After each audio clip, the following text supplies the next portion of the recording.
شيخنا إمامك مقالة سيجارنا مسجد العمري شيخ محمود عبد الرحمن وكلمة مناسبة عاوة هل كان ينقله دونا. السلام عليكم ورحمة الله. بسم الله الحمد لله والصلاة والسلام على رسول الله محمد صلى الله عليه وعلى آله وصحبه أجمعين. دمان ولا لها كسوقين كري حفلة سيدة قروح بدن لسه أداسمي وحنكو السلام يا سلامة إسلام كمر لبعض. السلام عليكم ورحمة الله وبركاته. سلامة أسكتب وحنو هالكن السوون نمت سو دوينينو دولة عصب كدالتي سوماليا دولة داس ويسوي جرتو مدحوينه حسن شيخ محمود iyo ra'iisul wasaarihiisa cusub oo shalay aan filay in la ansixiyay Hamza. runtii labadoodaba haddaan soo wada qaadno ninna waa madaxweynihii ummadda ninna waa ra'iisul wasaarihii ummadda labadoodaba dhinaca waxaan rabaa inaan tilmaamo waxa ay naga mudan yihiin ka shacab ahaan ka Soomaali ahaan inaan tilmaamo waxa waajib oo ay nagu leeyihiin mar walba dadku waxay tilmaamaan waxa annaga aan ka sugayno maxaan ka sugaynaa inay noo qabtaan waa inay waxa noo sameeyaan waa inay sidaan noo yeelaan waa inay arrimo waxaan mararka qaar aan ka fikiraynaa kaliya annaga danteena laakiin ma ka fikirayno responsibility-ga iyo mas'uuliyadda naga saaran waxay nagu leeyihiin mas'uuliyad iyo responsibility aad u culus oo ay naga sugayaan haddaan inaga gacan ku siino hadday arkaan madaxdeena annagoo u ducaynayno hadday arkaan madaxdeena annagoo u muujinayno jacayl iyo soo dhaweyn hadday arkaan annagoo u muujinayno madaxdeena madaxweynaha iyo ra'iisul wasaarihiisa inaan garab taagannahay in waxyaalaha dabeecadda ah oo Soomaalida aan ku arag wadaadkooda sheekooda iyo shariifkooda laakiin carabta inooga fiican yihiin ma taqaanaa ma jiro khudbad jimco oo wadamadaas carabta laga akhrinayo ilaa intaan laga soo degin daqiiqadaha ugu dambeeyo waxaa loogu ducaynayaa madaxda wadanka gaar ahaan cidda markaa mas'uulka ah annaga laba arrimaan isku darsanay gaar ahaan wadaadda haddaan nahay haddii wanaag aan aragno inaan ka aamusno haddaan xumaan aragnana inaan inta hore ka weynayno khudbadaha ku soo qaadano mikrofoonka qabsano marka waxaad moodaa inay nagu jirto fikrad ah dowlad nacayb dowlad la dagaalid dowlad oo laga hor yimaado dowlad oo la takfiiriyo la gaalaysiiyo waxaad u malaysaa wadaadada caadiga ah iyo shabaab inay dhinac hoosta hoose ay gacan saarka leeyihiin walow ay sida muuqata ay bannaanka ka radinayaan laakiin ficilkooda waxaa ka muuqato nooc dowlad ka soo horjeedid ah khalad way arrinkaas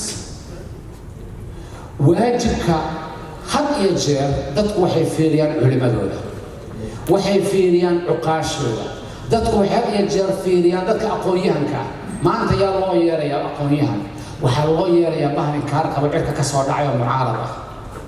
markaasaa leeyahay professor hebel oo shahaadooyin wato meel jaamacada wax ka dhigo bal aan waraysan markaasuu wuxuu ka wareegayaa wax qofka average uusan ku hadlaynin tigir buu haystaa diyaarad buu haystaa hadday berritooda meesha galaa ay ka dhacdo diyaaraddu raacaya waana ka dhaqaaqaya hadday wax hagaagaanna waxaa laga yaabaa profesorkaas ama aqoon-yahankaas ama wadaadkaas waxa uu dagaalka intaa la eg dowladda ugu hayo mataqaanaan hoostu wuxuu kala xiriiray in xogay mushaar loo qoro in wax la siiyo in xogay la hayrgareeyo wixii uu waayey weli gaar ahaan haddii dowladdu ay tahay dowlad musuqmaasuqa la dagaalayso hadday dowladdu tahay dowlad very restricted ah waxaa laga yaabaa in wax ka waayo qofka Soomaaliyeed bal hadda u fiirsada maanta solma taageersano ra'iisul wasaaraha soo meynaan halkan ugu imaan inaan u duceyno garab istaagno ra'iisul wasaaraha soo ma taageersanin oo ma soo dhaweynayna xasan sheekh maxamuud هذا يوم هتسيني هاي شيخ محمود وعلى نهاية جزاكم الله خيرا حتى وحنا كسولوين يا أحمد عينب وإن شاء الله يسلمنا تذكر كسولوين دون سولو السلام عليكم ورحمة الله وبركاته marka hore aad baad u mahadsantihiin dhammaantiin ka soo qaybgalkiina xafladan quruxda badan oo sidan quruxda badan loo soo agaasimay anigu ismaan lahayn horta waa hadlaysaa marna haddaad horta MC ahaan jirtay inaad hadasho oo kugu adkaanaysa inaad dadka u yeero waa fiican tahay laakiin inaad hadlo xoogaa waxaa moodaa inaan ka xishoonayo podiumka dacaawo taasna haliyada u qaato marka ugu horeysa waxaan aad iyo aad ugu mahad celinayaa guddigii soo qabanqaabiyey hawshan gabdhaha iyo wiilasha isku jiray aad iyo aad waqti badan geliyey habeenno badan soo jeeday waxyaalaha la yaab kala aan arkay waxay ahayd habeenkii ra'iisul wasaaraha approvalka baarlamaanka u saaray waxay ahayd baan wanayaa 2 in the morning aniga waa soo jeeday marka 2 in the morning qolka guddiga ka mid ah oo soo jeeda arko wada sugays marka waxyaalaha la yaab kala arkay ka mid ahayd dadaalka intaas ay dadka geliyeen aad baan ugu mahad celinayaa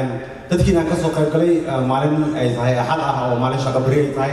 aad baan ugu mahad celinaynaa dhammaantiin soo dhawaada kalaanta oo jecelahay hal wax oo xoogaa ah u maleeyay inaan saxu dhiga ay qiireeyeen oo macnaha markaan maqla aan saad naqda oon dareemayo macnaha lahaasho wadan iyo dad iyo dhul iyo wax walba taasna waxay tahay anaga oo degan qaaradda Afrika badda ugu dheer Afrika haysano dhulka ugu beeraha fiican haysano xoolaha ugu badan haysano macdan haysano haddana sana ilaahay keen inay dadkeena abaar ku dhacdo wax oon lagu farxin waa shalayta waxaan maqli oon aad saad ugu noqday xaali 200 oo ciyaal oo Soomaali ah baahi u dhimatay wax kastaan haysanaa wax kasta aan wadankeena yaalaan maxaan u baahanahay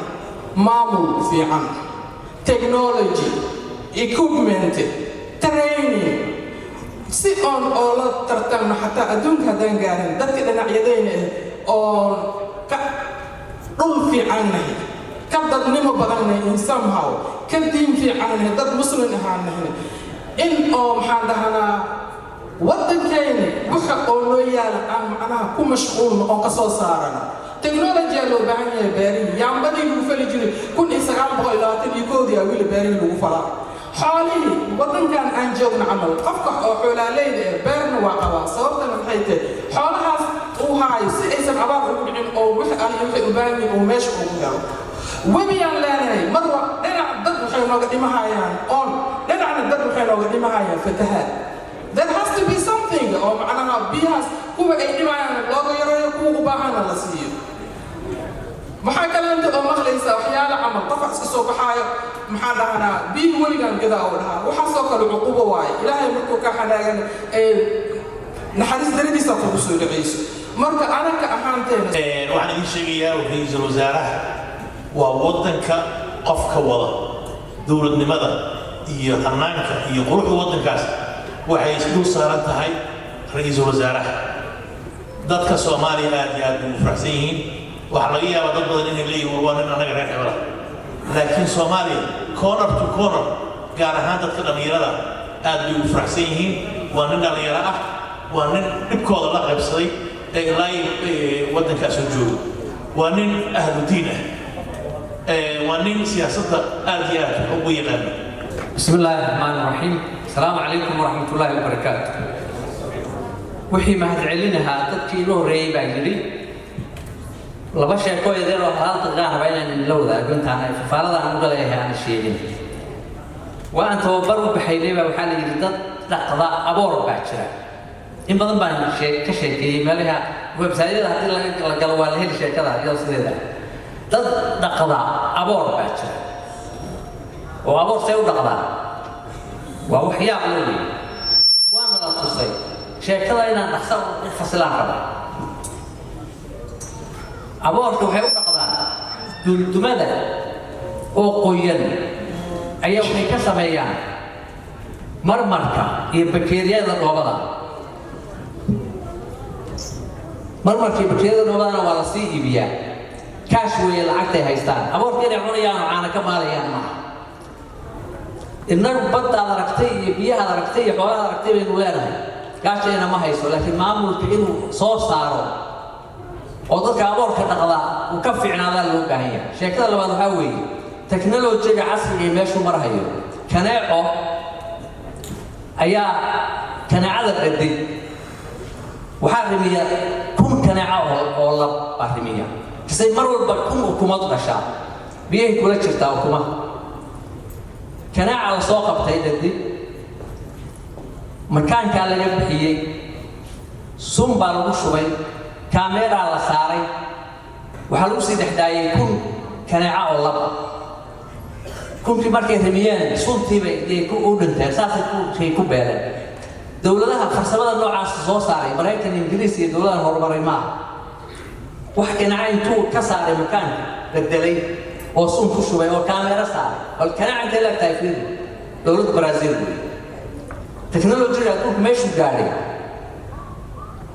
تودي هذه له رئيسي مريم بنملي مدعين النهار قال لي يا تخلطي وحيت لو بقول ما هي بقولات بحسن والبقول ما نستعبا ممكن أساس وقانونية فرسمة لا التكنولوجيا لا العلم جاء هذه اللي سكون فوق دولة وين وعدون كرنك بدل ما ينون ترى وحاوية لهول هذه بلارن هلو تعيو وحكلا الله قبل كريه متشرو يعني نقدر تجد شهر جريد وها دكتور عبد القادر جنرال عبد القادر شهر جريد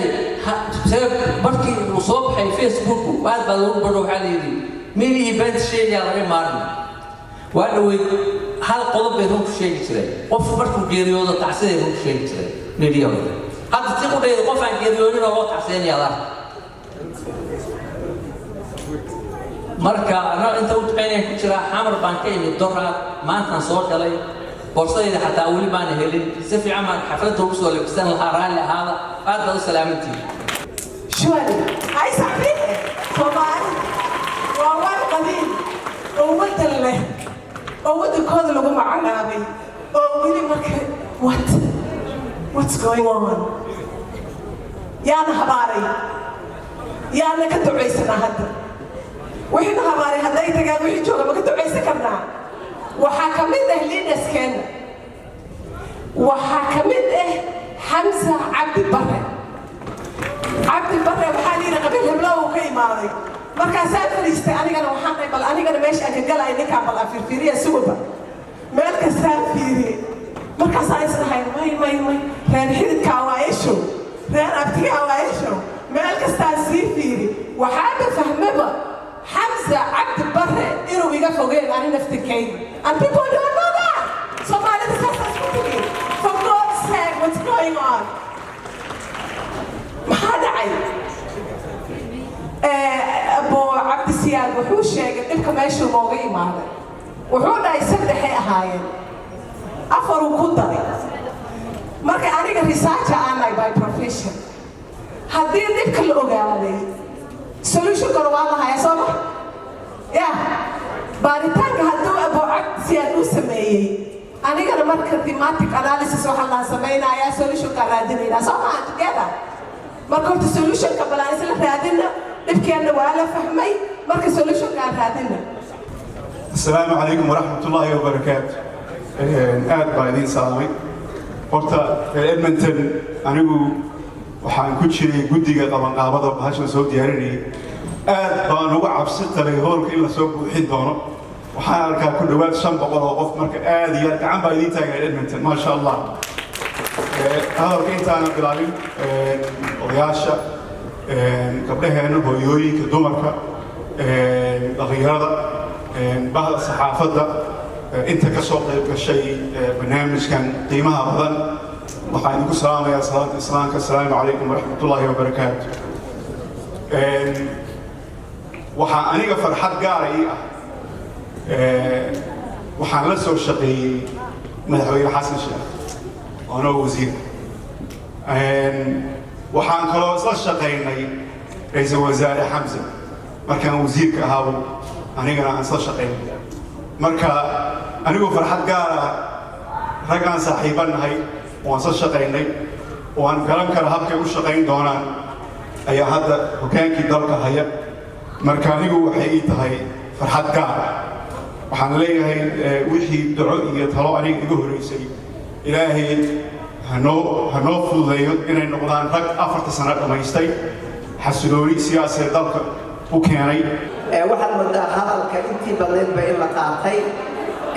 munaasabadani ahmiyad gaara waxay ku leedahay iyadoo 26 juun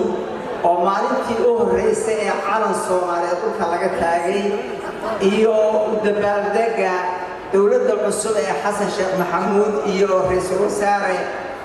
xamse cabdi barre ay hogaaminayaan ay isku dhacday oo halka ku hayno micno gaar ah iyo qiimo gaar ah leedahay calanka u jeedaan ninkii allaha u naxariistay cawaale isagu u riyooday ee sameeyey allaha u naxariistay cabdilaahi ciisana u geeyey ee UN-ta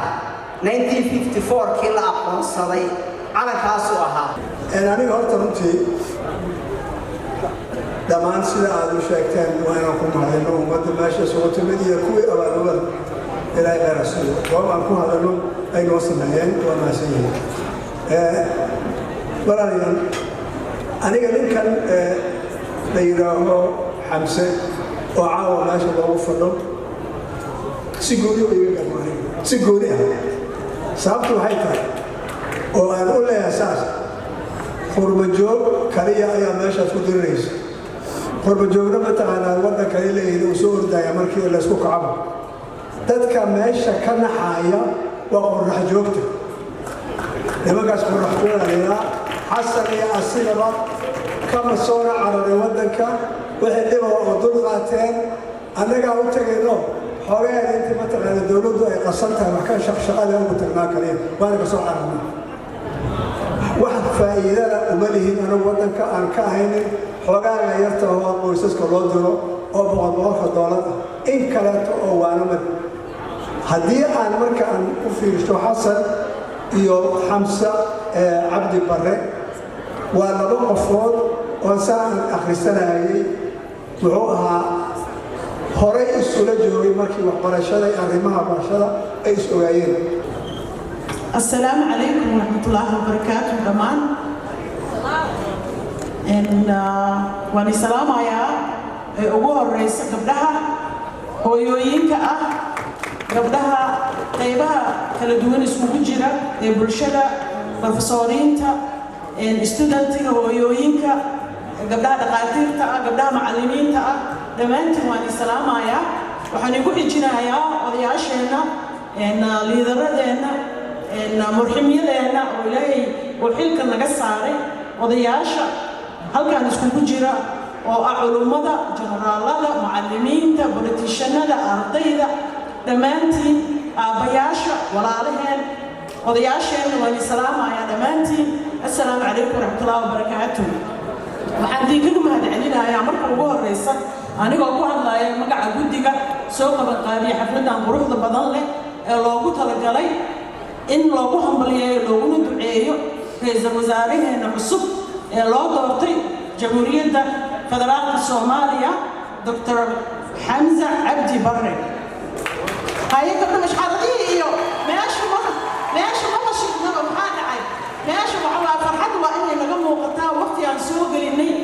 كل جي واجعنا ما أنت قف ماشي هالفرية ومو مرينا هاي والدولة تتاجر سنة إنه ماشي جو مركب وحوا شلورتي نيجي نجمع وقتها أو أن تستين درين كينا marka haddaan hadalkayga ku soo noqdo ugu horreyn waxaan u hambalyaynayaa madaxweynaha jamhuuriyadda federaalka soomaaliya brofesor xasan sheekh maxamuud oo ku guulaystay doorashadii ka dhacday mar dhaweyd waddankeenna bishii hore waxaan uga mahad celinayaa inuu noo dooray ra-iisul wasaare waddankii degan oo ay is-yaqaanaan oo aqoon-yahan ah kala shaqeeya waddankii ayna isfahmi og yihiin waxaana waajib ah qofka madaxweynaha ah inuu hoggaankiisa marka uu dooranayo qofka la qabanayo inuu yahay qof ay isfahmi karaan waa wax aan ugu hambalyaynayno si aad uga fiirsanay madaxweynaha arrinkaas wuuna ku guulaystay marka waxaan leeyahay ilaahay rajiinkooda ha ka dhigo mid guulaysta oo najaxa ummaddana ilaahay ha ka dhigo kuwii ayagana madaxdooda adeecda oo la shaqaysa tan kale annagu haddaan nahay Somali Canadians oo halkaan aan joogno mar walba waxaan ku dadaalnaa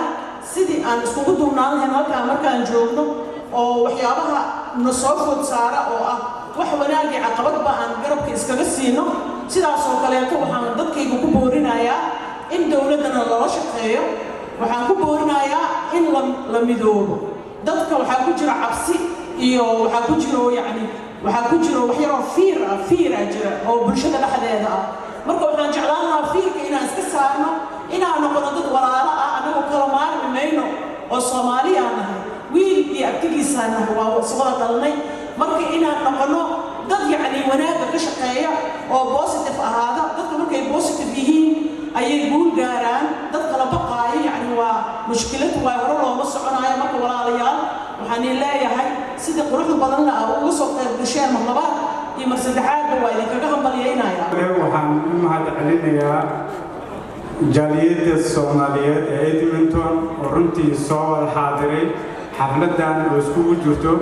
mid ducaa iyo mid aan ku sugootinayno xukuumaddii hore oo hogaaminayay madaxweyne maxamed cabdulaahi farmaajo iyo ra'iisul wasaarihiisii maxamed xuseen rooble sidoo kale waxaan ku soo dhawaynaynaa uguna ducaynaynaa doorashadii uu ku guulaystay Professor Xasan Sheekh Maxamuud oo ah madaxweynihii 8aad iyo madaxweynihii 10aad sidoo kale waxaan u ducaynaynaa soo dhawaynaynaa Xamza Cabdi Barre oo ah runtii nin dhalinyaro ah firfircoon ku habboon waqti munaasib ahna madaxweynuhu oo doortay maadaama halkudhigu madaxweynuhu ahaa Soomaali heshiis ah dunidana heshiis la ah عليكم السلام waxaan marka ugu horeysa salaamayaa qabanqaabiyaasha xafladda soo dhaweynta ra'iisul wasaaraha iyo madaxweynaha cusub ee Soomaaliya salaam kadib waxaan aad iyo aad ugu faraxsanahay labada munaasabadood midna lagu soo dhaweynayo magaca ansixinta ra'iisul wasaaraha cusub iyo madaxweynaha Soomaaliya oo isla doorashadiisa iyo ka horeysay kolley dad badan baa hadlay meelo badan baa la taataabtay waqtiguna waa la soo koobaa layidhi laakiin maadaama ay jirto laba munaasabadood oo iska fiican tahay wixii aan ka xasuusanno munaasabadaha iyo magacaabista iyo ducada raalli ka ahaada haddii waqtigu yar dheeraaday marka ugu horreysa waxaan ilaahay uga baryayaa ra'iisul wasaaraha iyo madaxweynaha Soomaaliya iyo baarlamaanka iyo guddoomiyaha inuu ku asturo xilka loo doortay oo xanuunay waxbaa la sheegayaa in ilaahay caafimaad siiyo madaxweynaha ilaahay ha barakeeyo ilaahayna khayr ha siiyo xasan sheekh maxamuud 214 buu helay markuu ku guulaystay waa la dhaariyey madaxweynihii 11aad buu noqday haddana xilkii buu la wareegay madaxweynihii hore ee dowladda federaalka Soomaaliya Maxamed Cabdullaahi Farmaajo si sharaf iyo karaamo iyo deganaansho iyo Soomaalinimo ayuu xilkii ugu wareejiyay madaxweynihii cusub ee la doortay warsaxaabiyada bitaana saxaabiye marka arrintaasuna runtii arrin loo duceeyey oo aad iyo aad loogu farxay ahayd arrintaasu markay dhammaatay bishan hadda ku jira 15keedii madaxweynihii la doortay oo xasan sheekh maxamuud wuxuu doortay prime minister kaasoo kii koob iyo labaatanaad wuxuu loo doortay dr xamse cabdi barre oo runtii uu ka doortay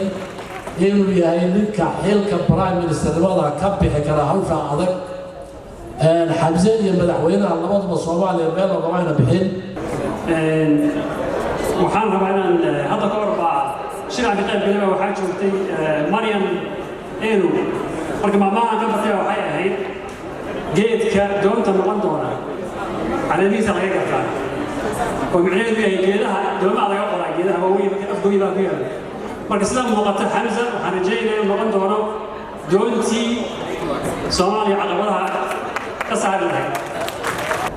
xamse cabdi barre waxaa meeshan isugu yimid Soomaali oo dhan waxaa isugu yimid gacankeena Jabuuti iyo Hargeysa garabkeeda iyo guryihii Muqdishaad iyo kuwii Gaarisa yaallay iyo godayba meesha jooga marka aad baa loo hadlay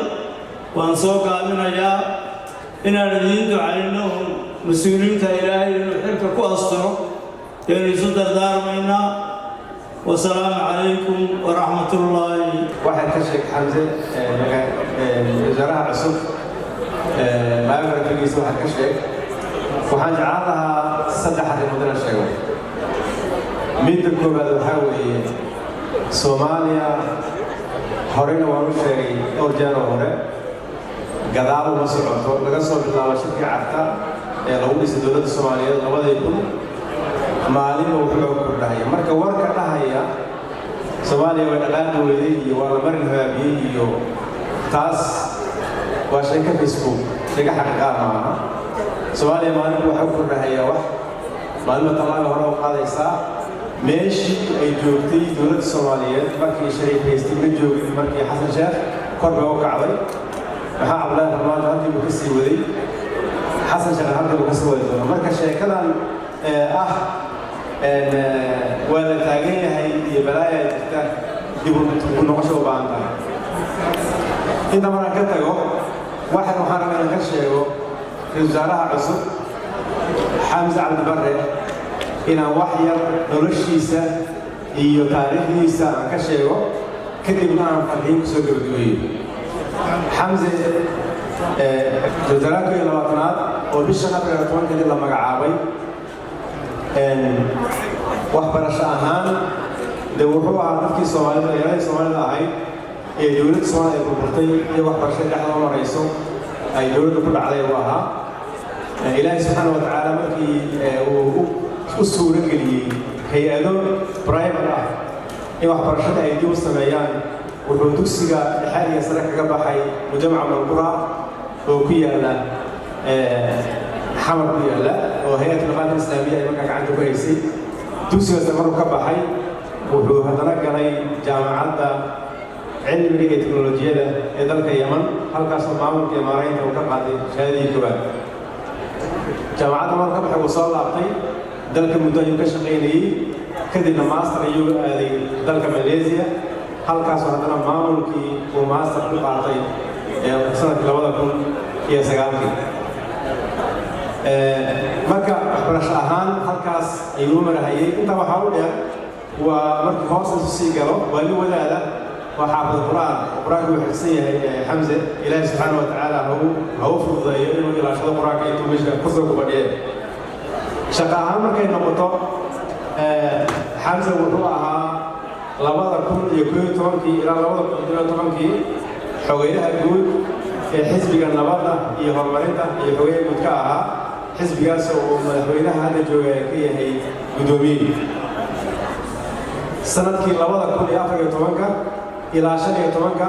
wuxuu ahaa la taliyaha arrimaha maamulka ee duqa magaalada muqdisho ayuu ahaa waa intaa wuxuu la shaqaynayay duqa magaalada muqdisho ameer sanadkii 2015 ilaa 2019 wuxuu ahaa la taliya sare wasaaradda arrimaha dastuurka iyo federaaleynta marka aad wuxuu gacanta ugu hayay arrimaha dastuurka iyo federaaleynta ayuu la taliya sare ka ahaan jiray sanadkii 2019 ilaa sanadkii 2020kana wuxuu ahaa gudoomiyaha guddiga doorashooyinka xuduudaha ee Jubbaland marka markaad ka fiiriso dhankaas waa nin ku dhex jiray injinka dhisitaanka dowladnimada Soomaaliya ma aha bannaan ka joogay wuxuu ahaa nin ku dhex jira dhisitaanka dowladnimada Soomaaliya marka la fiiriyo levelka federaalka iyo marka la fiiriyo levelka dowladka inta waxaa u sii dheer inuu ka shaqeeyay arrimaha adeegga bulshada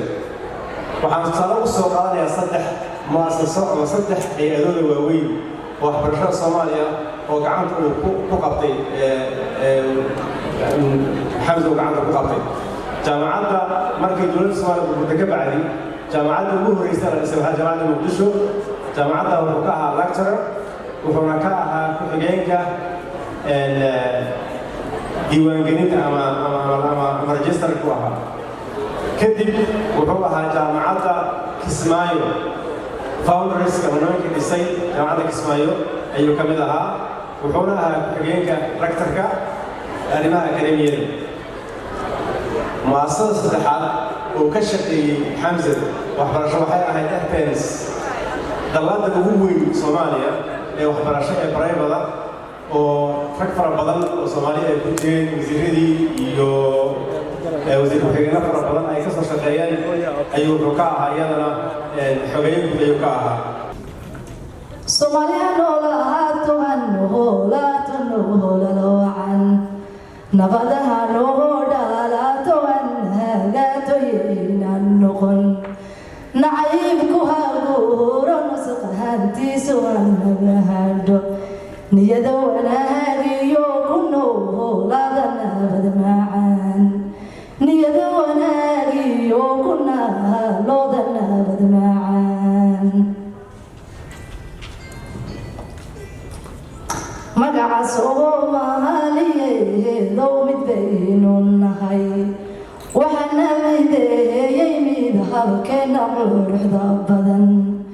waxaana mideeyay diinta macaanka badan waxaana mideeyay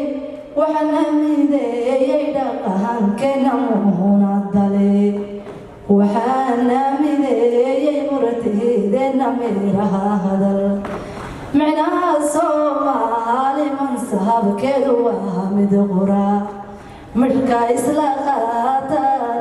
maamulka mahadline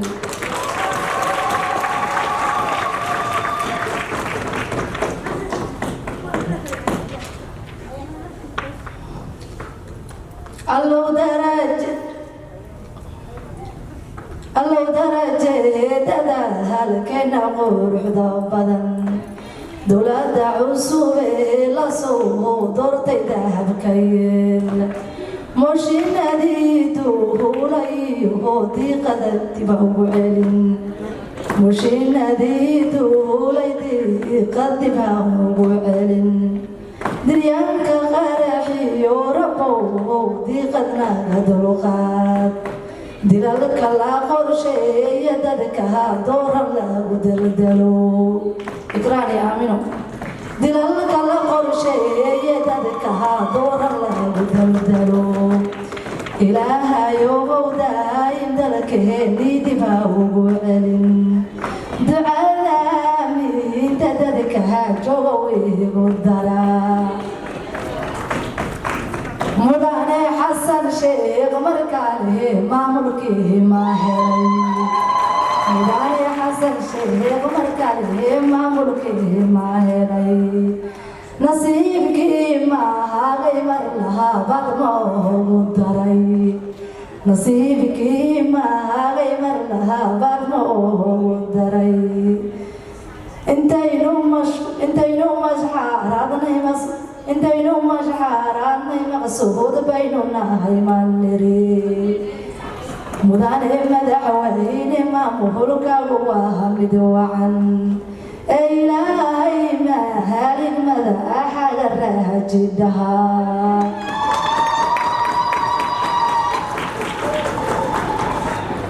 intaan hambalyaada xambaareen xarfaha oo xulay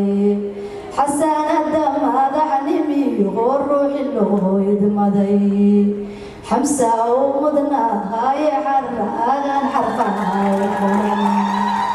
xamsa u mudnaahaye xaraagan xarfaha oo xulan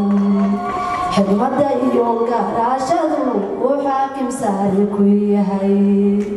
xilkaska lagu faano xildhibaanki lagu xamdiyey xilkaska lagu faano xildhibaanki lagu xamdiyey xilalkii hore uu hayuu wuxuugu soo xafiday rabba xaasilooniyo hoosigay xaakimnimo ducan ku xinda qabayo oonuga dhigay xijaab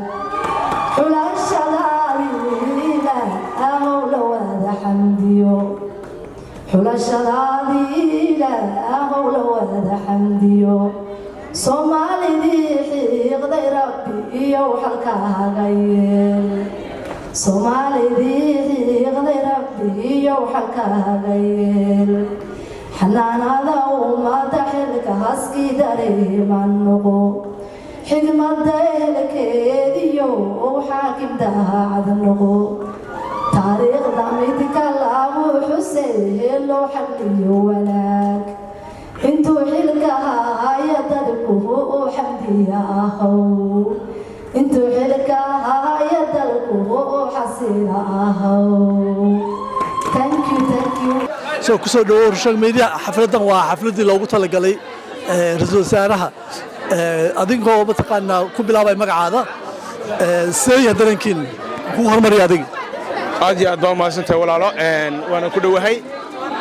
aad baan ugu faraxsanahay xukuumadda cusub ee Soomaaliya iyo madaxweynaha xasan sheekh maxamuud dowladda federaalka Soomaaliya iyo ra'iisul wasaaraha cusub ee soo magacaabay waxaan insha Allah taala u rajaynayaa inuu ilaahay ku guuleeyo xilkaas isagana waxaan farayaa inuu maaragtay sinaanta iyo cadaaladda iyo maaragtay dowladnimada uu maaragtay sida loogu dhaariyay xilka uu insha Allah taala u gudan doono isbedel cusubna uu samayn doono waxaan rajaynaynaa inuu ra'iisul wasaarayaashii hore inkastay fiicnaayeen iyaguba inuu ka sii fiicnaado magacaygu waa Axmed Bashir Yuusuf aad baa ugu faraxsanahay inaan ka soo qayb galo xafladda ra'iisul wasaare Xamse Cabdi Barre ee uu madaxweynaha ka yahay madaxweyne xasan sheekh maxamuud aad iyo aad baa ugu faraxsanahay guulla waa u rajaynayaa midnimadeen waxa weeyaan Soomaali heshiisa dunidana heshiis la'a ku soo dhawow xafladda Xamse Cabdi Barre oo lagu qabtay magaalada Edmonton marka hore dadka isbar magacaada ku bilaabaya caawa sidoo yahay dareenkaaga bismillaahi raxmaani raxiim magacaygu waa xabiib sayid nuure degan gobolka alberta gaar ahaan magaalada Edmonton caawa waxaan ka soo qayb galay xafladan oo lagu taageerayo lagu soo dhaweynayo lagula dardaarmayo lagu ducaynayo ra'iisul wasaaraha iminka la dhaariyay mudane Xamse Cabdi Barre aar waxaan ku guda jirnaa gabagabadii xafladii loogu talagalay ra'iisul wasaaraha cusub Xamse Cabdi Barre adigoo magacaada ku bilaabaya caawa sidee dareenkaadu ahaa bismillaahi raxmaani raxiim alxamdulilaahi rabbil caalamiin magacaygu waa daahir cabdi mahad dareenkaygu caawa aad iyo aad boqolkiiba boqol lama soo koobi karo dhammaan ummadda Soomaaliyeed halkan ku timid lagu xafladan ka soo qayb gashay lagu taageerayo ra'iisul wasaaraha Soomaaliya iyo madaxweynaha Soomaaliya iyo dowladda cusub ee ka dhalatay Soomaaliya waxaan leenahay looma kala hadhin caawa waa habeen farxadeed waa habeen dhammaan dadka ku nool Canada gaar ahaan Alberta gaar ahaan Edmonton ay ka soo qayb galeen waxaan soo gaarnay gabagabadii xafladii loogu talagalay hambalyeenta iyo ducada ra'iisul wasaaraha cusub Xamse Cabdi Barre marka hore adoo magacaada ku bilaabay caawa sidoo dareenkaada ahaa bismillaahi raxmaani raxiim magacaygu waa maxamed axmed gaani oo ku magac dheer xaange waa gudoomiyaha jaaliyadda Jubbaland ee Edmonton Alberta waxaan leeyahay aad iyo aad baan horta caawa u faraxsannahay halkan waxaan u joognay inaan u dabaaldegno madaxweyne xasan sheekh maxamuud iyo brofesor xasan xamse cabdi barre waxaan leeyahay hambalyo hambalyo waxaan soo gaarnay gabagabadii xafladdii loogu talagalay ra-iisul wasaaraha cusub xamse cabdi barre nimca daryeel iyadoo ku jirtay maanta ahayd xiriirihii nimco caawa dareenkaada siduu ahaa runtii dareenkaygu wuxuu ahaa midaan la qiyaasi karin aniga iyo intiiga la soo qayb gashayba waxaa ka muuqatay shucuub farxadeed maasha allah ayaan dhihi karaa waxaanan halkan ugu hambalyeynay ugu ducaynay rag iyo dumar marwooyin cid walba ay nagala soo qayb galeen iyo maamulba ra-iisul wasaaraha cusub xamse marka maasha allah waxaan leenahay soo dhowow waxaan soo gaarnay gabagabadii xafladdii loogu talagalay ra-iisul wasaaraha xamse cabdi barre oo ahayd taaniye iyo duco dareenkaada caawa siduu ahaado magacaada ku bilaabaya magacayga waa nimco cabdulaahi dareenkayga aad u fiicnaa maasha allah farxaday noogu soo gabagabowday xalfadda waa la iskugu imaaday dad badan baa caawa imaaday maasha allah si fiican si farxad leh noogu soo gabagabowday alxamdulilah waxaan soo gaarnay gabagabadii xafladdii loogu talagalay ra-iisul wasaaraha cusub oo ahayd tahniyeed iyo duco waxaa ila joogtaa koothar oo ahayd mataqaanaa lafdhabarkii abaabulkii inay xafladdan dhacdo koothar ku soo dhowow marka hore dadka isbar magacaada iyo xafladdii caawa suu dareenkaada ahaa waa mahadsantahay walaalkay marka koowaad waxaan salaamayaa dhammaan dadka i daawan doonay Soomaaliyeed marka labaad waxaan leeyahay aad iyo aad u faraxsanaa caawa barnaamijkaasna si qurux badan oo noogu qabsoomay waxaa ka soo shaqeynaynay wiigagii la soo dhaafay oo dhan inaan ka shaqeeyo barnaamijka ra-iisul wasaaraha cusub xamse cabdi barre aad ugu faraxsanahay inaan noqdo dadka qabanqaabiyaasha ahaa ee barnaamijkan ka soo shaqeeyay aad iyo aad ugu faraxsanahay waxaan leeyahay ilaahay ha ka dhigo midkii intuu xilka hayana lama hadiyo markuu ka degana taariikh qurux badan oo laga sheekeeyo reebo oo aan mahadsantihiin dhammaantiinba wariyaashana waan u mahad celinayaa bismillahi raxmaani raxiim magacaygu waa yuusuf aad baan ugu farxsanahay xafladda caawa halka ka dhacday dad badan oo Soomaaliyeed ba ka soo qayb galay magaalada Edmonton looma kala harin si fiican baa loo dabaaldegay ra-iisul wasaaraha waa la waaniyey waa loo duceeyey wax badan baa la sheegay aad baan ugu farxsanahay waxaan ilaahay subxaanahu wa tacaala ka baryaynaa ra-iisul wasaaraha xamse cabdi barre inuu ilaahay subxaanahu wa tacaala ka dhigo kii Soomaali isu keena idin salaamay waad mahadsantiin marka hore baahdiinan miidiyaha juhdiga aad geliseen maanta oo dhan u taagneedeen ilaa saaka ilaa hajar expectation keena waad ogeedeen maxuu ahaa ilaa iyo 400 500 oo qof maanta waad u jeedeen caawada ilaa 1,000 qof inay timid si aad qurux badan looga soo qayb galay Soomaalida Edmonton waliba Alberto gobolka Farafka laga yimid Fort McMurray laga yimid waxa laga yimid Calgary dad badan ay yimaadeen intay u soo ordayeen waxay ahayd in xafladda ka soo qayb galaan oo hambaleeyaan una duceeyaan xamse cabdi barre annagana waxaan leenahay xilka ilaahay subxaanahu wa tacaala kugu astiro